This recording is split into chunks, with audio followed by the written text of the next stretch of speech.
Hi guys, வாங்க இன்றைக்கி mutton குழம்பு இருக்கா. அப்போ மட்டன் வறுவல் இன்ஸ்டண்ட்டாக சீக்கிரமாக செஞ்சிடலாம். பூரிக்கு செஞ்சு பாருங்கள், சூப்பராக இருக்கும். நான் இப்போ அடுப்பை வச்சுட்டு ஒரு கடாய் வச்சுக்கலாம். குழம்பு ரெடி பண்ணி வச்சுருக்கேன், மட்டன் குழம்பு. இப்போ நம்ம எண்ணெய் ஊற்றிட்டு கொஞ்சமாக அந்த மட்டன் குழம்பு எடுத்து இதில் ஊற்றிக்கலாம். அதாவது பீஸ் அதிகமாகவும் குழம்பு கொஞ்சமாகவும் ஆட் பண்ணிக்கோங்க. அடுத்து நான் மசாலா பொருட்கள்லாம் ஆட் பண்ணிக்கலாம். இப்போ நான் வந்து ஆச்சி மசாலா தான் ஆட் பண்ண போகிறேன். ஆச்சியில் மட்டன் மசாலாவும் சிக்கன் மசாலாவும் ஆட் பண்ண போகிறேன்.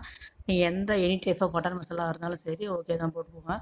இது ஒரு டேபிள் ஸ்பூன், அது ஒரு டேபிள் ஸ்பூன், ஈக்குவல் குவான்டிட்டியில் ரெண்டுத்தையும் போட்டுக்கோங்க. போட்டுட்டு நல்லா ஃப்ரை பண்ணுங்கள். நல்லா வணங்கட்டும் கொஞ்சம் நேரம். இதுலேயே இன்னும் கொஞ்சம் எக்ஸ்ட்ரா எண்ணெயோ குழம்போ தண்ணியோ ஊற்றி நல்லா கொஞ்சம் ட்ரை பண்ண வைங்க. இதுலேயே கொஞ்சமாக சால்ட் வேணால் பேலன்ஸ் பண்ணுறதுக்காக நான் கொஞ்சமாக போட்டுக்கிறேன். இப்போ இதோடையே நல்லா இதெல்லாம் சுண்டு வந்ததுக்கப்புறமா நான் பெப்பர் போட்டு நல்லா ஃப்ரை பண்ணி எடுத்திங்கன்னா சூப்பரான மட்டன் ஃப்ரை ரெடி ஆகிடும்.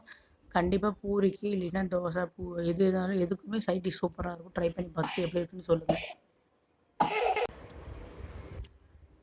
இப்போ வந்து கொத்தமல்லி தழை போட்டு இறக்கிக்கலாம். சூப்பரான மட்டன் வறுவல் ஃப்ரை ரெடி ஆகிடுச்சு. எப்படி இருக்குன்னு சொல்லுங்கள். நான் இது வந்து பூரிக்கு தான் சர்வ் பண்ண போகிறேன். எப்படி இருக்குன்னு பார்த்து நான் இது வந்து பூரிக்கு சர்வ் பண்ண போகிறேன். பூரிக்கும் செம காம்பினேஷனாக இருக்கும். ஸோ ட்ரை பண்ணி பார்த்துட்டு எப்படி இருக்குன்னு சொல்லுங்கள் ஃப்ரெண்ட்ஸ். நல்லா வணங்கணும். நல்லா கொஞ்சம் அது குழம்பு ஊற்றி நல்லா வணக்கிக்கோங்க. அப்படிலாம் கொஞ்சம் தண்ணி போட்டு கூட அட்ஜஸ்ட் பண்ணி வணக்கிட்டேன். சூப்பரான மட்டன் ஃப்ரை ரெடி. எப்படி இருக்குன்னு சாப்பிட்டுட்டு சொல்லி பாருங்கள். ட்ரை பண்ணி பூரிக்கு சூப்பராக இருக்கும் அந்த காம்பினேஷன். குழம்பு கொஞ்சம் ஊற்றிக்கலாம். அந்த ஃப்ரை வச்சு சாப்பிட்டு பாருங்கள், சூப்பராக இருக்கும்.